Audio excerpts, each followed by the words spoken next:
So in this portion, I wanted to really I want to give you the notes of what happened during the roast, and now, compute it to these cups. Cups right here are my Ecuadorian. We had number 3, that was my favorite, and I felt that I did a really good job at the roaster at that time. I was like, I feel like I nailed that one.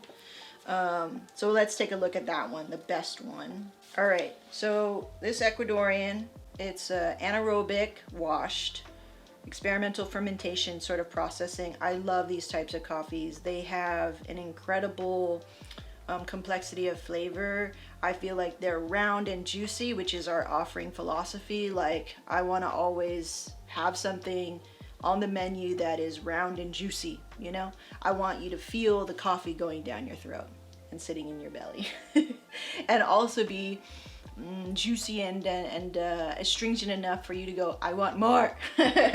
So that's this coffee, Ecuador. Okay, and just a smidge little tricky to get started roasting it, just because of its process and its elevation. It's not a large bean, it's not a small bean, so it's in the middle. But here, this is what I did. I charged $375 on the PID. A longer soak for me, because I'm finding that longer soaks for me, I think it makes up for my lack of gas management. It's not the machine, it's me. So I think longer soaks help me manage gas better, because I'm not good at that yet. Okay, so 1 minute 30 soak, a return to 2 kPa or 80% fuel on my machine. Turning point was at 1 minute 59. Dry end was at 5 minutes. And then when I reach dry end, or I reach yellowing, I turn up the air to 50. At 300 degrees, I've had this nice little practice. This comes from Rayo, this comes from Derek, from Mill City Roasters. I come down, and that's when I start my step down process in heat, in fuel, okay? So I come down to 1.5 kPa, that's 50% fuel for me. At 6 minutes, I come down to 45%. At 6 minutes 30, I increase the air. So I try to do a little convection heat. That's just in my mind, I'm thinking that. And then 6:51, I come down to 0.8 kPa, or 30% fuel. So I'm under 1 kPa. At 7:25, I'm at 0.5. At 8, I start hearing outliers. So I increase the air to 85. So that's like a high setting, but not max. My first crack is at 8:39. I crank the air more. This coffee crashes after first crack. And it's not necessarily a bad thing, because in the cup it tastes really good. But I'm gonna take this information to Mike and see, like, I don't think it's bad, because in the cup I feel like it's good. I just think it's a little wonky. At 10:05, I crank the air to max. At 10:15, I lower the fuel again to 0.5. Oh, with the crash, I remember I cranked the fuel. Yeah, I said I cranked the fuel to 1 APA just to help it. And that's probably a no-no. But it's my favorite cup, so maybe it's not. This curve, it started to tail out, right? So I was like, okay, let me just kill the fuel so I can, kind of come down a little bit more. So I killed the fuel at 2 minutes into the development phase, and that was it. So the first phase was 5 minutes, mid phase was 3 minutes 37, the last phase was 2 minutes 36, for an overall development of 22% in the final. And yeah, this was my favorite one. So, let's go ahead and try this again after going through this whole thing. Super bright. I like it. Let me compare it to the others. Bright but not sweet. Okay. Yeah, this one wins for me. And it's the best one. I don't know if it's the best it can be. Right? That's the secret motivator behind every roaster, is like, it could be better. It could be better.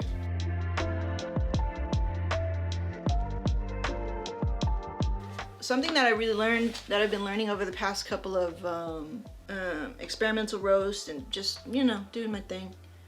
375 has been a really solid starting point for me on my 1 kg Mill City roaster version 2019.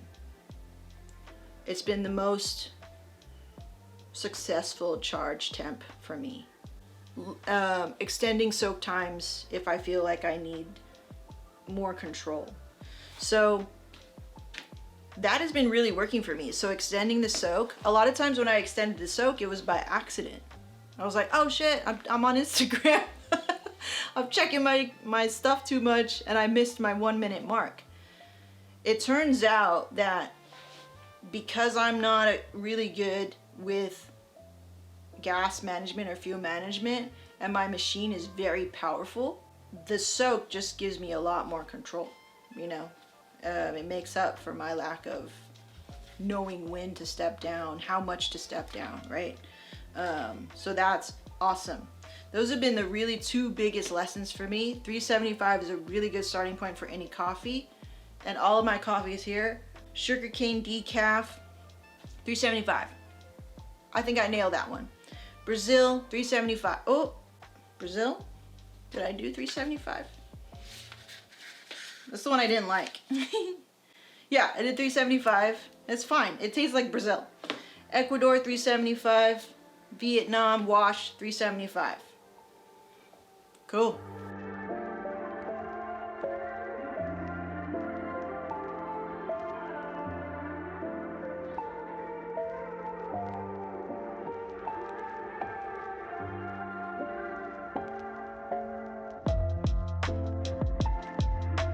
There's different levels at which I can address. I can be casual.